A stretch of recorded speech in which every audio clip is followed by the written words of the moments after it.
नमः सिद्धेभ्यः।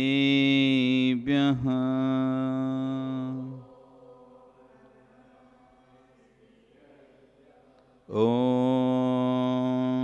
नमः सिद्धेभ्यः।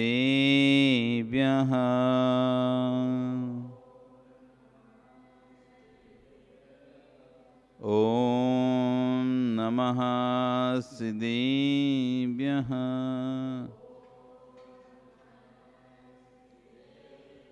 तिर्यणे खग्गिणाय रुतारी मोय सैर सिरणी बिहू आयरी राऊ पसियो परवादीण्यु भव्य जी लोए। नमो अरियंताणम नमो सिद्धाणम नमो आयरियाणम नमो वज्झायाणम नमो लोए सभ्यसाहुणम। निरंतर से परमेष्ठी भगवान की, आदिरम आदिनाथ भगवान की, वर्तमान शासनिक महावीर भगवान की, आचार्य कुंद कुंदेव स्वामी महाराज की, आचार्य गुरु विश्व सागर जी महाराज की, अहिंसा में विश्व धर्म की।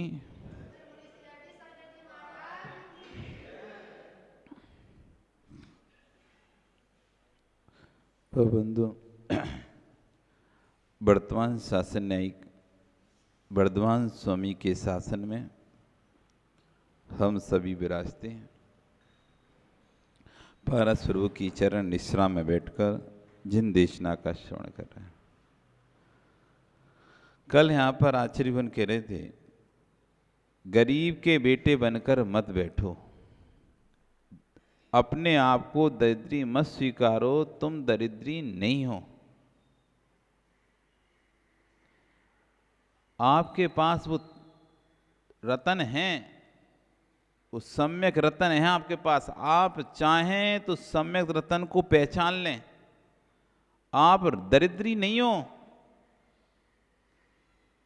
पिता की मृत्यु हो गई, बेटा भीख मांगने लगा। एक पिता की मृत्यु हो गई, बेटा भीख मांगने लगा है। पिता अपने दूसरे मित्र को, जो कि धन संपत्ति संपन्न था, उसको अपनी संपत्ति बता के चला जाता कि अमुक जगह मेरी संपत्ति रखी हुई है, जब मेरा बेटा बड़ा हो जाए तब उसको बताना। पिता की मृत्यु हो गई, बेटा भीख मांगने लगा, लेकिन अब बेटे को तो पता नहीं था, जब विपत्ति आती चारों तरफ से आती। जब तक पिता था तो लगता नहीं था, खूब पैसा था, और जैसे ही पिता मरा तो चारों तरफ से लेनदार लेने खड़े हो जाते, देने वाले सब गायब हो जाते। सब तरह से विपत्ति आ गई और स्थिति ऐसी बन गई कि घर बाप जो था, दुकान वगैरह थी, वो सब बिका गया। अब तो खाने के लिए तो 2 वक्त की रोटी के लिए भी लाले पड़ गए, भीख मांगकर काम चलाना पड़ रहा उसे। पिता की मृत्यु हो गई, बेटा भीख मांगने लगा। हर व्यक्ति यही कहता कि इसको डाल दो, दे दो। अहो आश्चर्य! अब यहां से सुनना, जो मार्मिक आचार्य भगवान प्रवचन में बोल रहे हैं, सत्य है जीवन का। जीवन के सत्य को यहाँ पर आचार्य भगवान ने दिखाया है। अहो आश्चर्य! बाहर की संपत्ति के अभाव में लोगों की भाषा की भी संपत्ति भी विकृत हो जाती है। महेश, लोग तुमको महेश जी करके बुला रहे हैं। बाहर की संपत्ति है तो जी लगा है। बाहर की संपत्ति है तो सम्मान से तुमको बुला रहे हैं।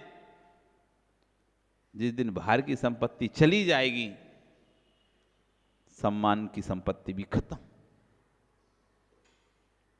आज जो सम्मान से तुम्हें हर जगह फीता काटने, कहीं भी इधर उधर किसी भी कार्यक्रम में बुलाता है व्यक्ति, चूड़ीवाल परिवार, काला परिवार, भैया बहुत बड़ा परिवार इनका, बहुत पैसे वाला परिवार है, कोई भी कार्यक्रम का उद्घाटन इनसे फीता कटा रहे हैं। कोई भी कार्यक्रम का उद्घाटन हो रहा है, फीता काटने पहुंच रहे हैं। कौन आए थे? अमुक व्यक्ति, चुड़ीवाल परिवार, अमुक व्यक्ति आया था। ये जो पूछ परख है बाहर की संपत्ति के सद्भाव में है। जिस दिन बाहर की संपत्ति छूट जाएगी, तुम्हारे सम्मान की संपत्ति भी खत्म हो जाएगी। बाहर की संपत्ति गांव में लोगों की भाषा की संपत्ति विकृत हो जाती है। जो प्यार से बोलता है फिर वही व्यक्ति धुतकार से बोलता है। गरीब आदमी चाहे वृद्ध हो चाहे जवान हो, गरीब आदमी वृद्ध हो चाहे जवान हो, और देने वाला बालक हो चाहे युवा हो या वृद्ध हो, भाषा में दरिद्रता आ जाती है। ए बूढ़े, ए भिखारी इधर आ। एक बच्चा भी भिखारी के सामने भिखारी की भाषा बोलता है। एक बच्चा भी भिखारी से भिखारी की ही भाषा में बात करता है। भाषा में भी दरिद्रता आ जाती है। जैसी पुण्य की दरिद्रता आती है, पुण्य की दरिद्रता आते ही दूसरे की भाषा में भी दरिद्रता आ जाती है। वो सबसे अच्छे बोलता है, लेकिन भिखारी को बोलता है, ए भिखारी इधर आ। वहीं कोई सज्जन व्यक्ति होता, भाई साहब इधर आओ, भैया इधर आइए। भाषा बदल जाती है।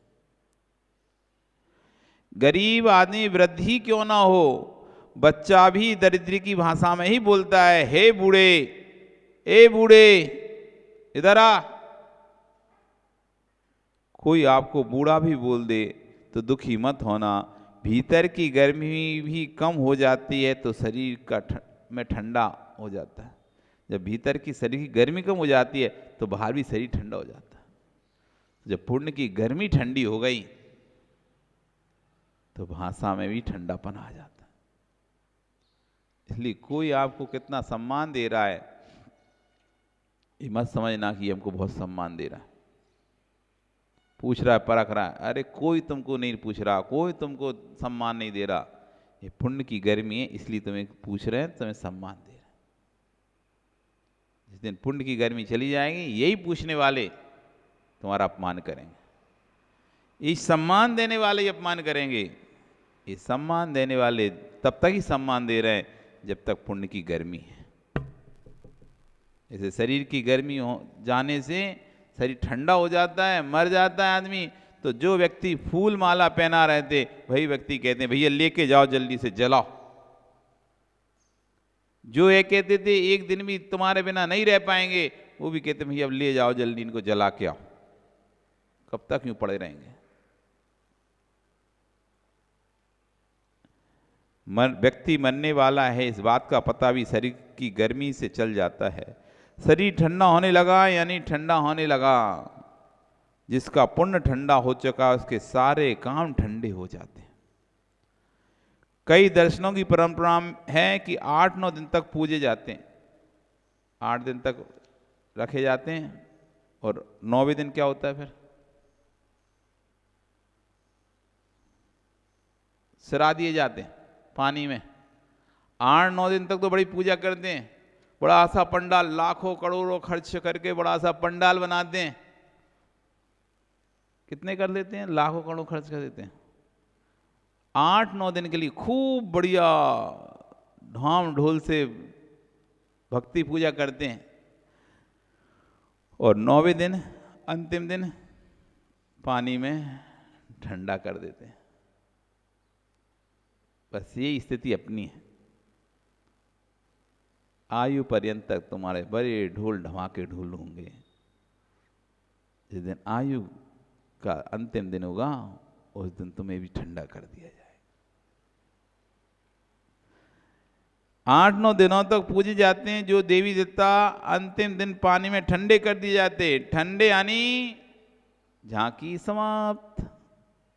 झांकी लगती है ना, मेला लगता है, झांकी लगती है, भैया झांकी लगी हुई है, काई भैया ये 9 दिन चैत्र के आ रहे हैं, भी चैत्र के ही तो आते हैं, चैत्र में आते हैं, कार्तिक में आते हैं 9 दिन झांकी लगती है। 9 दिन बाद फिर ठंडा हुआ, झांकी समाप्त। जैसे 9 दिन उस देवी देवता को पूजते हैं और अंतिम दिन जैसे ही पानी में ठंडा करते हैं झांकी समाप्त हो जाती है, ऐसे ही ज्ञानी जिस दिन तन ठंडा हो गया उस दिन जीवन की झांकी समाप्त, खत्म। तन ठंडा हो गया, झांकी समाप्त। ये किसको दिखा रहा है? मैं अमुक हूं, मैं नेता हूं, मैं क्षत्रिय हूं, मैं वैश्य हूं, ब्राह्मण हूं। ये अहम किस बात का कर रहा है? ठंडा हुआ, झांकी समाप्त। कितने ही सुंदर लाखों प्रतिमा रखी जाए, अंतिम दिन क्या होता है? तालाब में जाकर समाप्त। मोक्षु आयु कर्म समाप्त हुआ तो जीवन की झांकी भी समाप्त हो गई। अब कौन देखने आ रहा है कि तुम कौन थे?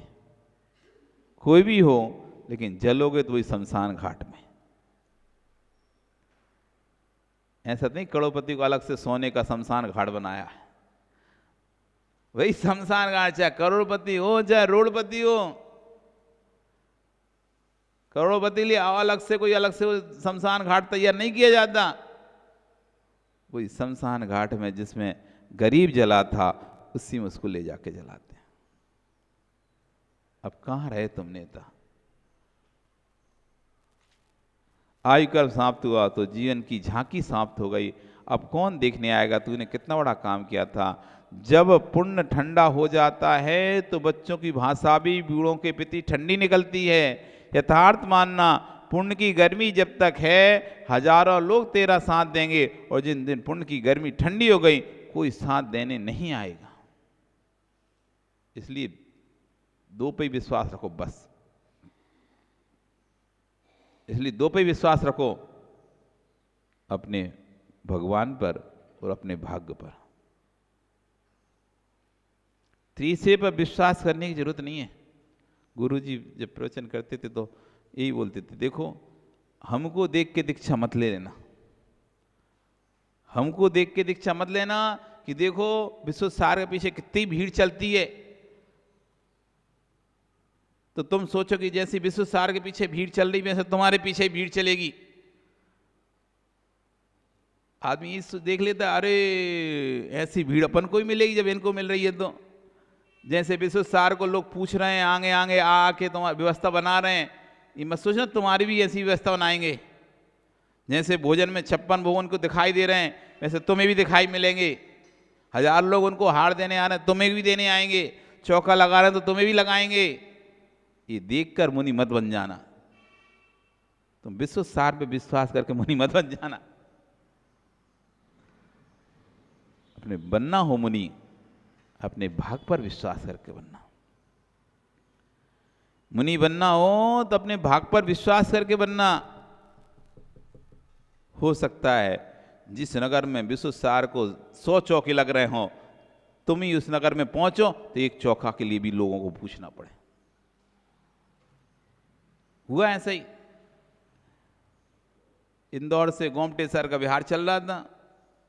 एक महाराज ने अमरावती में चतुर्मास किया था, हम लोगों ने इंदौर में किया था। हमारी संख्या थे 2-3 महाराज, तो वो भी उनसे बोल दिया तुम डायरेक्ट गोमटेश्वर पहुंचो, हम यहाँ से पहुँच रहे। तो पहले तो एक गांव से वो निकले, उस गांव में एक भी चौका नहीं लगाया किसी ने, मुश्किल से 1 चौका लगा।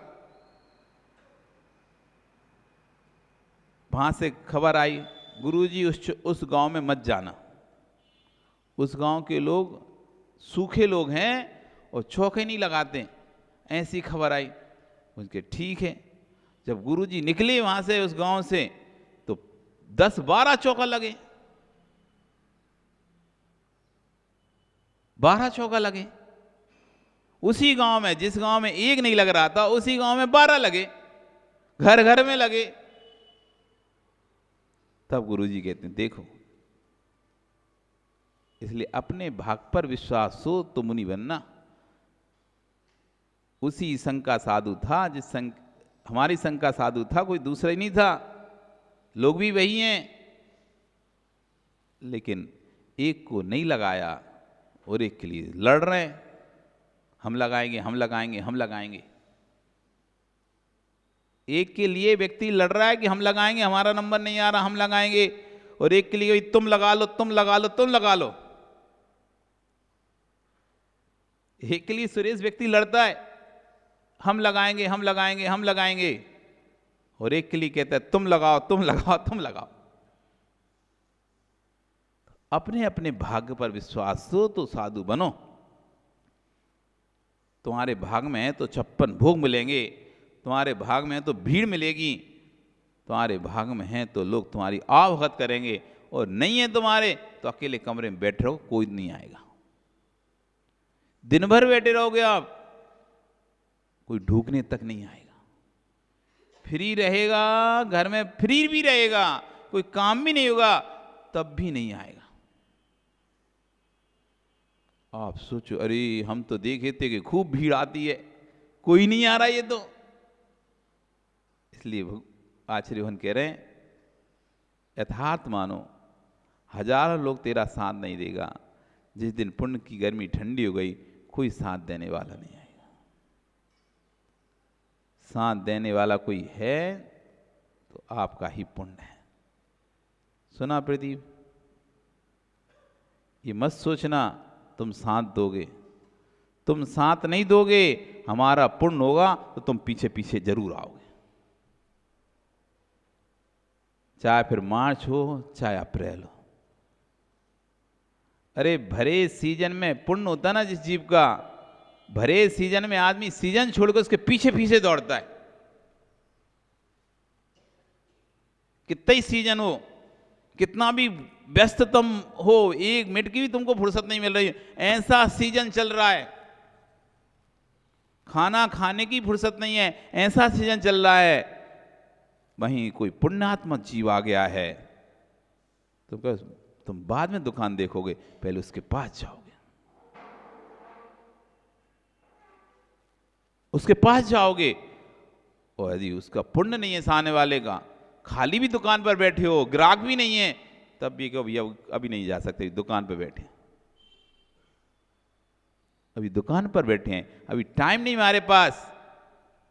और 24 घंटे की दुकान चल भी रही है, तब भी यार बाद में सामान बाद देंगे, हम आते हैं 1 घंटे बाद, 2 घंटे बाद, सब काम छोड़ छाड़ के आप पहुंच जाओगे वहां पर। इसलिए 2 पर विश्वास रखो, एक भगवान पर और दूसरे अपने भाग पर। हजारों लोग तेरा साथ देंगे, और जिस दिन पुण्य की गर्मी ठंडी हो गई कोई साथ देने या नहीं आएगा। मित्रों को संभालने की टेंशन मत लो। आचार्य भगवान कह रहे हैं मित्रों को संभालने की टेंशन मत लो, भक्तों को संभालने की टेंशन मत लो। अरे भक्त ना छूट जाए, भक्त ना छूट जाए, नहीं छूट जाए, चिंता नहीं करो, पुण्य नहीं छूटा तो कोई नहीं छूटेगा, ना मित्र छूटने वाले ना भक्त छूटने वाले। जिसके द्वारा सबका संचालन होता है उसको पकड़ लो। मित्रों को मत पकड़ो, भक्तों को मत पकड़ो। जिससे मित्र और भक्त बन रहे हैं वो चीज को पकड़ लो। पुण्य, पुण्य को पकड़ लिया तो सब तुम्हारे हाथ।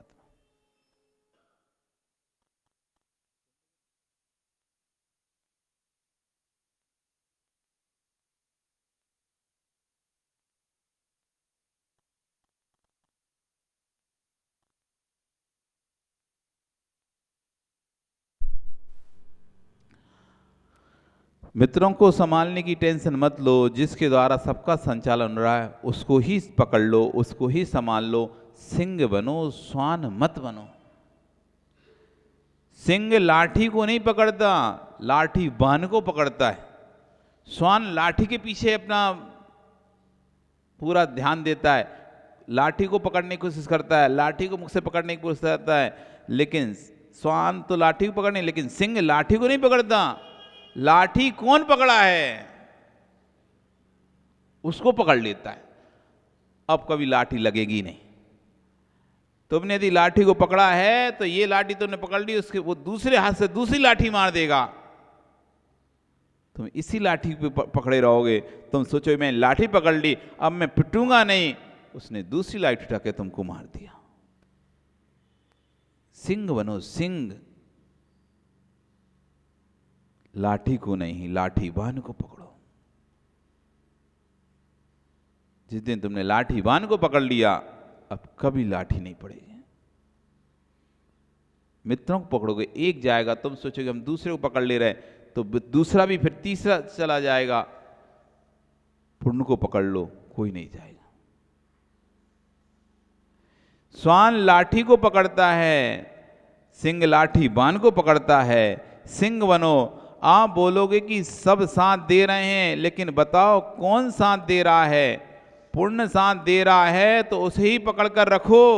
श्वास श्वास में ऐसा काम करो जिससे पुण्य का संचय हो, पाप का क्षय हो। परंतु दृष्टि में यही रखो, पुण्य पाप दोनों का क्षय होगा तभी मोक्ष होगा। संसार सुख चाहिए तो पाप का क्षय करके पुण्य को इकट्ठा करना पड़ेगा। संसार का सुख चाहिए तो क्या करना पड़ेगा? पाप का क्षय करना पड़ेगा और पुण्य का संचय करना पड़ेगा। और मोक्ष का सुख चाहिए तो पुण्य का भी क्षय करना पड़ेगा। संसार के सुख के लिए पाप का क्षय करना पड़ता है और मोक्ष सुख का प्राप्त करने के और पुण्य पाप दोनों का क्षय करना पड़ता है। पुण्य का क्षय कैसे होगा? जब तुम योगों का निरोध कर दोगे, उस दिन पुण्य का भी क्षय हो जाएगा। जिस दिन योग का निरोध हो जाएगा, मन वचन काय वांग मना कर्म योगा।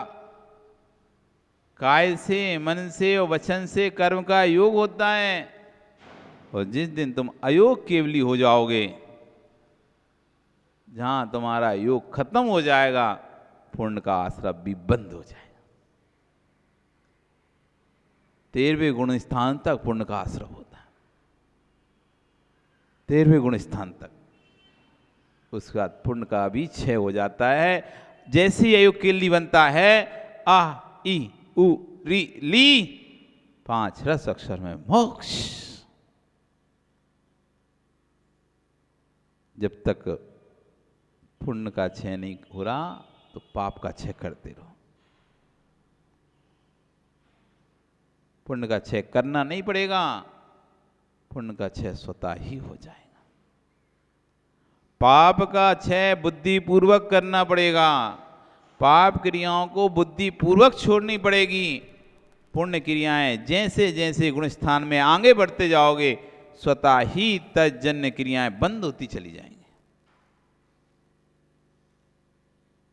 आप श्रावक हैं, भगवान का अभिषेक करते, पुण्य क्रिया है। भगवान की पूजा करते हैं, पुण्य क्रिया है। साधुओं को आहार दे रहे, चौका लगा रहे, पुण्य क्रिया है। जब आप स्वयं साधु बन जाओगे तो भगवान के अभिषेक की क्रिया भी छूट जाएगी, पूजन की क्रिया भी छूट जाएगी, चौका लगाने की क्रिया भी छूट जाएगी, हार देने की क्रिया भी छूट जाएगी। छोड़ना नहीं पड़ा। जैसे जैसे ऊपर बढ़ोगे, स्वतः ही क्रियाएं पीछे छूटती चली जाएंगी। छोड़ना नहीं पड़ता। जैसे जैसे हम आगे आगे बढ़ते जाते हैं, पीछे पीछे छूटता चला जाता है। बस में बैठ जाओ, बस जैसे जैसे आगे बढ़ेगी तुम्हारी धूड़ी वैसे वैसे पीछे छूटती चली जाएगी। तुम्हें छोड़ना नहीं पड़ेगा धूड़ी, तुम्हें धूड़ी छोड़ना नहीं पड़ेगा। अब बस में बैठ गए, अब बस चलेगी तो जैसे जैसे वो आगे बढ़ती जाएगी बस वैसे वो छूट गए, तुम दूर होते चले जाओगे। ऐसी अब बस मुनि बन गए, श्रावक क्रिया छूट गए। जब ध्यान में जाएंगे तो मुनि की क्रिया भी छूट जाएंगे। स्वाध्याय, प्रतिक्रमण, सामायिक, जाप, प्रवचन सब छूट जाएंगे, आत्मस्थ हो जाएगा। ना कोई आहार क्रिया, ना कोई ईर्य समिति, ना कोई भाषा समिति, ना कोई ईष्णा समिति, ना आदान निक्षेप समिति, ना उच्चार पश्चन समिति, कोई समिति नहीं। अब ध्यान में लीन है, स्वतः ही छूट गए, स्वतः ही छूट गए। ना कोई उनको हार करना, ना प्रवचन करना, ना स्वाध्याय करना। अब वो तो आत्मस्थ लीन होते गए हैं। ये सब बाहर की जितनी क्रियाएं हैं ये सब छूट गए, सब पुण्य क्रियाएं थी, ठीक है नहीं?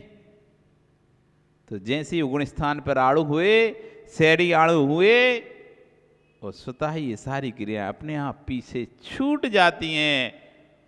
और जैसे ही 13वें गुण स्थान में पहुंचते हैं, ध्यान की क्रिया भी छूट गई। 13वां गुण स्थान ध्यान का फल, 13वां 14वां गुण स्थान और मोक्ष, ये सब ध्यान के फल। नीचे के ध्यान से ये वाला ध्यान, अब इसके ध्यान, अब यहां पर ध्यान होगा।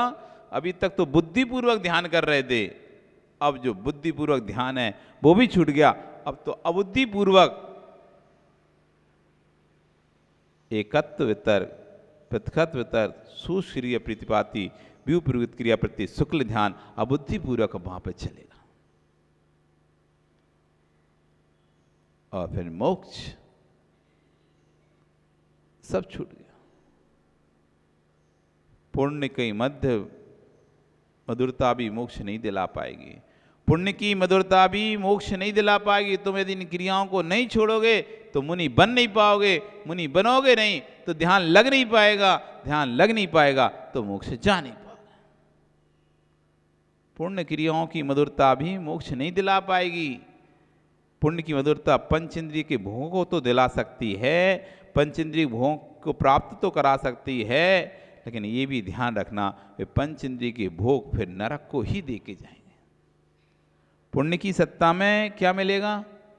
5 इंद्रियों के भोग मिलेंगे, अच्छी अच्छी सामग्रियां मिलेंगी, अच्छा घर परिवार, खूब खाने पीने ओढ़ने रहने मिलेगा, धन संपत्ति मिलेगी, लेकिन इसका फल फिर नरक आदि दुर्गतियां। भोग का फल क्या? चक्रवर्ती क्यों नरक जाता है? सोचो कितना पुण्य होता होगा। 6 खंड का अधिपति जो बन रहा है, 14 रत्न 9 निधियों का जो स्वामी बन रहा है, तो पुण्य का ही तो भोग है वो। लेकिन उस भोग में ही मर गया, वो छोड़ नहीं पाया भोग को, तो कहां गया? नरक गया। नारायण भोग में मर जाता है, नरक जाता है। पिति नारायण वो भी राज में मर जाता है, नरक जाता है। पुण्य की भोग सामग्री का फिर फल क्या है? नरक। जैन बनो, जिन बनो, अपने आप को दरिद्री मत मानो।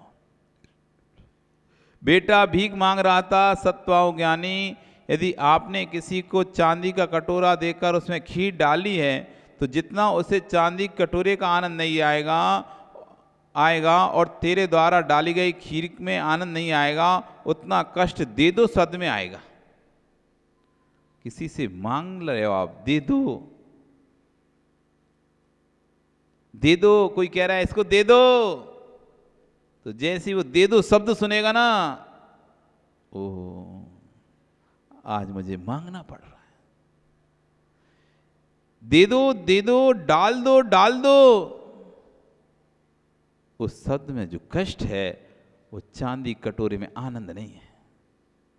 इसलिए कह रहे हैं आज साधुओं को भी आहार में 2 ऐसे शब्दों का प्रयोग मत किया करो। ये भिखारी नहीं है, ये श्रवण है। अरे दे दो डाल दो, हाथ खाली अंजलि खाली है, डाल दो गिलास डाल दो। ये भिखारी नहीं है जिनके हाथों में डाल रहे हो तुम, ये भिक्षु है, भिक्षु श्रवण। ये कोई भिखारी नहीं है, इनको दे दो। भिखारियों को दिया जाता है, दे दो, ये आया 1 चम्मच आटा दे दो इसे। क्या बोलते हैं जब भिखारी आता है तो? प्रदीप एक चम्मच आटा दे दो, डाल दो इसकी झोली में एक चम्मच। ये श्रवण कोई भिखारी नहीं है, ये भिक्षु हैं। डाल दो, कभी मत बोलना, प्रत्याख्यान कर दो इस शब्द का। एक क्षण को गरीब का हृदय तो बना लो, जितना तुम देते नहीं हो उतना उसका सम्मान छीन लेते हो। एक रोटी का टुकड़ा दे भी दिया तो कहते हो चल जा, कल नहीं आना। काश ऐसा कभी तेरे साथ होता, आज अनुभव करके देख। मेरा पुण्य काम कर रहा है, कर रहा था, सो मैं गरीब नहीं बना हूँ। असम्मान किसका हो रहा है? पर हे जीव, यदि कोई असम्मान भी करे तो उसे अपना असम्मान मत स्वीकार करना, क्योंकि जो अपमान हो रहा है वह पाप प्रकृति का हो रहा है। यदि पाप प्रकृति नहीं होती तो कोई अपमान नहीं करता। भगवान आत्मा का कोई अपमान असम्मान नहीं होता है। असम्मान भी करने लग जाए, कोई 1000 मालाएं पहना दे तो मुस्कुराने मत लग जाना, क्योंकि तेरा सम्मान नहीं ज्ञानी, ये पुण्य प्रकृति का सम्मान चल रहा है। अपमान हो तो रोना नहीं, क्योंकि तुम्हारा अपमान ही नहीं है, पाप प्रकृति का अपमान है। सम्मान हो तो हंसना नहीं, ये तुम्हारा सम्मान नहीं है, ये पुण्य प्रकृति का सम्मान है। यदि पुण्य प्रकृति नष्ट हो गई तो तू देख लेना कल क्या होगा। हरे वृक्ष पर पक्षी बैठा, करता मौज है भारी, सूखा वृक्ष उड़ गए पक्षी, पल में प्रीति विसारी। जब तक पुण्य का वृक्ष हरा भरा है तो पक्षी जगह जगह से दिग्देशे खगा इत्य संति नगे नगे, दिशाओं से विदिशाओं से पक्षी आते हैं, संति निवास करते हैं, नगे नगे डाली डाली पर, उस वृक्षी डाली डाली पर निवास करते हैं, पत्ते पत्ते पर निवास करते हैं। जब तक पुण्य है तो तेरे वृक्ष पर, हर कोने पर, हर डाली पर लोग तेरे साथ दिखाई देंगे। उस वृक्ष की हर कोने पर, हर डाली पर पक्षी उसके साथ हैं। उस वृक्ष के कोई भी वृक्ष ऐसा कोई हिस्सा नहीं है शांतिलाल जी जहां पर पक्षी नहीं बैठ रहे। क्यों बैठ रहे हैं? क्योंकि वृक्ष हरा भरा है, उसमें फल लगे हुए हैं, बैठते हैं तो खाने को फल मिलते हैं, और शिकारी भी ढूंढ नहीं पाता, क्योंकि सघन वृक्ष है, पत्तियों से भरा वृक्ष है, तो आराम से छुपने का स्थान भी है, उसमें ठंडक भी है, छाया भी है, धूप भी नहीं लग रही है, सुरक्षा भी है, और खाने को मीठे मीठे फल भी मिल रहे हैं। पक्षी आकर चींची करते हैं। उस स्थान से नहीं, दूर दूर से भी आ जाते हैं। उस स्थान से अकेले नहीं, दिग्देश खगायत्य, अनेक दिशाओं से, अनेक देशों से, दूर दूर देशों से पक्षी आकर आते हैं ना। आजकल विदेशों से ही पक्षी आते हैं ना भारत में। क्यों आते हैं भाई? यहाँ पे वो वस्तु मिलेगी इसलिए आ रहे हैं। जिस देर वो वस्तु मिलना बंद हो जाए उनको, तो उनका आना बंद हो जाएगा। वो मौसम, वो वस्तु जिस मौसम के लिए वो आते हैं, वो मौसम यदि यहाँ नहीं होगा तो नहीं आएंगे।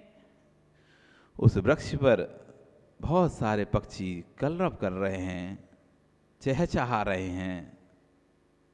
सूखा वृक्ष, एक दिन तीव्र गर्मी पड़ने लगी और वृक्ष सूखने लगा। सारी पत्तियां पतझड़ के मौसम में झड़ गईं, फूट रह गया। उस वृक्ष पर अब कोई भी चिड़िया आकर नहीं बैठ रहे।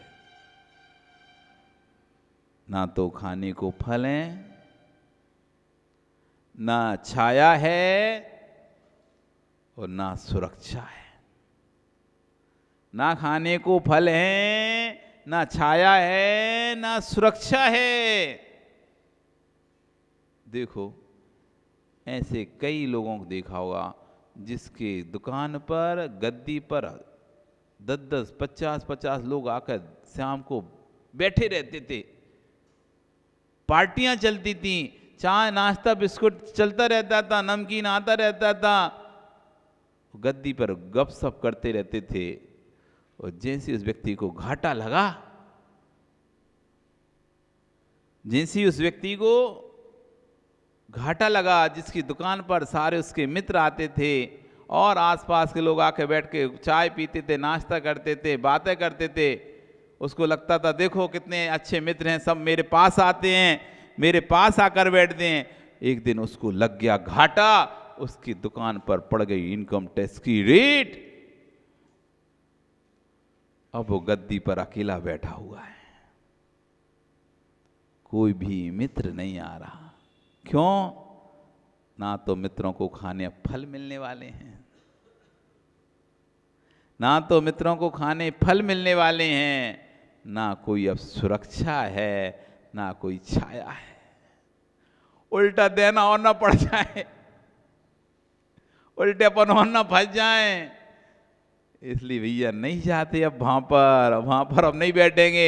उसको इतना कर्जा चढ़ गया, लोग हमको वहां बैठे देखेंगे, कहेंगे तुम उसके मित्र है कि तुमसे मांगना शुरू ना कर दें, तुम दो इसके पैसे। अब कोई सुरक्षा नहीं, कोई अब ना चाय मिलनी, ना नाश्ता मिलना, ना कचौड़ी समोसा मिलना वहां पे जाने पर, उल्टे और खिलाना और पड़ेगा, चले गए कहीं तो फल भी नहीं है, सुरक्षा भी नहीं है, छाया भी नहीं है, क्योंकि अब पैसा नहीं था तो लाइट भी कट गई, तो हवा भी चाहिए, गर्मी लगेगी, सब खत्म, व्यक्ति का बैठना भी खत्म। जहाँ एक स्थान पर अड्डा था, सबका इकट्ठे होते थे, बात करते थे, मिलते थे, अब कोई भी वहां पर नहीं ढुक रहा है। हरे वृक्ष पर चिड़िया, हरे वृक्ष पर पक्षी बैठा, करता मौज है बारी, सूखा वृक्ष उड़ गए पक्षी, पल में प्रीति बिसारी। ये जब तक पुण्य का वृक्ष हरा भरा है, सब पक्षी आकर बैठेंगे, सब आकर बैठेंगे। जिस दिन पुण्य का वृक्ष सूखा, जो बैठने वाले पक्षी थे, बरसों से तुम्हारे ऊपर बैठ रहे थे, वे पक्षी भी क्षण में प्रीति विस्तारी। बेटा गरीब था, उसके पिता की जब मृत्यु हुई तो एक संपन्न व्यक्ति को बोलकर गए कि बेटा जब समझदार हो जाए तो इस दीवार में मैंने रतन रखे हुए हैं, उसे खोलकर दे देना। परंतु इससे पहले तो बेटा चारों तरफ से गरीब की अनुभूति ले रहा था। अब जब रतन मिलते तब मिलते, लेकिन अभी तो गरीब हो गया तो उसे मांगना पड़ता है, जगह जगह जाके हाथ मार फंसार के मांगना पड़ रहा है, गरीबी की अनुभूति कर रहा है वो। अभी तो खाने को है नहीं है, कोई की जूठन, कोई का कुछ खा खा के अपना जीवन चला रहा है। देखा जब उस व्यक्ति ने कि बेटा 18 वर्ष का युवा हो चुका है, चारों तरफ से ठोकर खा चुका है, बुलाया उस संपन्न व्यक्ति ने, भैया तू भीख क्यों मांगता है? उससे पूछता है बेटे से, तू भीख क्यों मांगता है? बेचारा फूट फूट कर रो पड़ा। इतना ध्यान रखना, पुण्य आत्मा जीव के द्वारा किसी पुण्य क्षीण को बेटा कहने मात्र से उसके आधे कष्ट दूर हो जाते हैं। तुम्हारा जाता क्या है? गरीब से अच्छे बोल भी सकते हो, गरीब से अच्छे बोल भी नहीं सकते क्या? जैसे ही कहा बेटा तू करोड़पति है, तो वह रोकर कहता है दादा दुनिया हंसी करे तो सहन हो जाती है, पर आपके द्वारा की गई हंसी सहन नहीं होती। देख तो रहे मैं गरीबी ऐसा मांग रहा हूं और कह रहे तू तो करोड़पति है, तू दरिद्री नहीं है। दादा दुनिया हंसी करे तो सहन हो जाती, पर आपके द्वारा की गई हंसी सहन नहीं होती है। मेरे पिता नहीं है, मैं आपको ही अपने पिता के तुल्य समझता हूं और आप मेरे साथ इस तरह से मजाक कर रहे। ये फटे हाल, ये फटे कपड़े, 2 वक्त की रोटी भी नहीं नसीब हो रही है, वो कह रहे मैं करोड़पति हूं। मजाक क्यों उड़ा रहे हो? मेरे पिता नहीं हैं, मैं आपको पिता तुल्य मानता हूं, आपके चरण स्पर्श करता हूं, लेकिन इस गरीब को जीने दो, जीने दो, हंसी मत करो। नहीं बेटे, हंसी नहीं कर रहा हूं। व्यक्ति कहता है हंसी नहीं कर रहा हूं, तू सच में करोड़पति है। आप क्यों मेरा मजाक उड़ा रहे हैं? मजाक नहीं उड़ाना, चल तुझे दिखाता हूं। और वो ले जाता है व्यक्ति को, उस गरीब को अपने साथ, और उसी के घर की जो दीवार थी उसको तोड़वाता है। जैसे ही तोड़वाता है तो उसमें हीरे निकलते हैं, जवाहरात निकलते हैं। जैसे ही वो बेटा देखता है दंग हो जाता है, मेरे ही घर में, मेरी ही दीवार में हीरे मोती रखे हुए थे, मुझे पता ही नहीं था। और मैं 18 साल हो गए भीख मांगते मांगते, दूसरों के काम करते करते, दूसरों के घर की सफाई करते करते, पता ही नहीं था मेरे घर में इतनी संपत्ति रखी है। और जैसी उसे पता चला तू करोड़पति है, थोड़ा गंभीर होता है युवा, मैं कैसे करोड़पति हूं। वह व्यक्ति अपने साथ ले जाता है। जैसे ही दीवार खोदी, रतन टपकने लगे। धीरे धीरे से कहता है, दादा इतने दिन आपने मुझसे भीख मंगवाई है, जब आपको मालूम था तो मेरे पिताजी ये देकर गए हैं, तो आपने फिर मुझे भीख क्यों मंगवाई? तो कहता है, बेटा यदि मैं उस समय खोल देता तो तुझे तो तू संभाल ही नहीं पाता, कांच मानता। आज तू समझदार हो गया है, उस समय तुझे पता ही नहीं था कि पैसा कैसे खर्चा करना पड़ता है, पैसे की कीमत ही नहीं थी तुझे। पिता था तो खूब मर्जी से खर्चा करता था, अब पिता चला गया, जो होता तो उसको भी वैसी, क्योंकि शुरू तक जब तक जितनी आदत रहती है, जब तक पैसा रहता है, आदमी अपने खर्चे बंद नहीं करता। चाहे आय आना बंद हो जाए, लेकिन जब तक पैसा रखे रहता ना, तब तक खर्चा बंद नहीं होता। खर्चा बंद उसी का ही होता है जिसका पैसा खत्म होने लगता है। आय आदमी की बंद हो जाएगी, खर्चा बंद नहीं होंगे। कब तक? जब तक उसकी जेब में पैसा है, तब तक। और जब पैसा खत्म हो जाएगा, अब सोचेगा अब पैसा आना नहीं है, अब पैसा का कोई सोर्स है नहीं है, तब जाके उसके खर्चे कम होंगे। और जब तक पैसा जेब में भरा हुआ है पुराना, तो अपना जैसा जीता है मस्ती मौज मस्ती में, दोस्त यारों में लुटाने में, वैसे ही जिएगा। और जिस दिन उसकी आय साधन कम हो जाए, अब भैया है ही नहीं है तो कहां से लुटाएगा। यदि उस समय हम तुमको बता देते तो तुमको कीमत तो थी नहीं धन की, तुम्हें तो पता नहीं था कैसे। अब तुम्हें पता है कि एक रुपया कैसे कमाना पड़ता है, अब तुम्हें इस धन की कीमत है। अब तुम समझदार हो गए, किसी की बातों में नहीं आ पाओगे। इसलिए आज मैंने तुझे बताया है भैया। दूसरे दिन क्या शाम नहीं हुई, नगर के विशेष कार्यक्रम फीता काटने उस युवा को बुलाना शुरू हो गया, जिसको अभी कोई भीख नहीं दे रहा था। अब नगर के बड़े बड़े कार्यक्रमों उस व्यक्ति को फीता काटने लोग बुला रहे हैं। क्यों? अब करोड़पति है ना। व्यक्ति वही था, पहले कोई फीता काटने नहीं बुला रहा था, अब सब नगर के लोग फीता काटने बुला रहे हैं। बेटा गरीब था क्या? ना बेटा गरीब था, ना बेटा गरीब है। जब तक बेटे को अपने घर की दीवार के मोतियों का बोध नहीं था, तब तक बेटा गरीब है। और दीवार के मोती का पता चल गया, तब बेटा गरीब बचा कहाँ है। हे अहो मोक्षो, तुम दरिद्री नहीं हो, गरीब नहीं हो। तेरी मोह की दीवार के भीतर रत्नत्रय के मोती भरे हुए हैं, उसको तोड़कर देख, तू स्वयं भगवान है, तू स्वयं भगवान है। बस एक बार मोह की दीवार तोड़ के तो देखो, तुम स्वयं भगवान हो। आपका समय कल फिर आओगे, पर्याय रही तो तू स्वयं भगवान है। यहाँ से हम फिर से आगे बढ़ेंगे। बोली भगवान महावीर स्वामी की।